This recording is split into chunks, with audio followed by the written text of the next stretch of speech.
सहकार्य मिळालं पाहिजे। जी गोष्ट खरी आहे ती छातीतोडपणे सांगण्याचं काम ज्या माणसाने केलंय त्या माणसाचं एक आदर्श नाव आहे समीर वानखेडेचा। सरकारमध्ये किंवा पक्षामध्ये 10-5 दलिंदर इकडे तिकडे असतील जे तुम्हाला डिस्टर्ब करतील।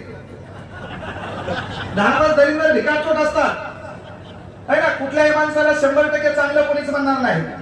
लोक देवाला नाव बोट ठेवलेत, आपण तर माणसं आहेत, पण आपण काम करत असताना आपलं काम नेक आहे। आणि आपल्या माघारी लोक बोलत असतील तर वानखेडे सरांसाठी मी एवढंच सांगेल, अगर तुम्हारे पीठ पीछे तुम्हारी बात हो रही है सर, इसका मतलब तुम्हें कोई बात है।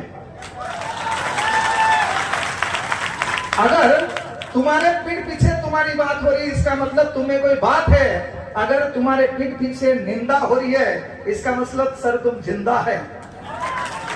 आणि माणूस विचारांना जिवंत असला पाहिजे। सेवा सदन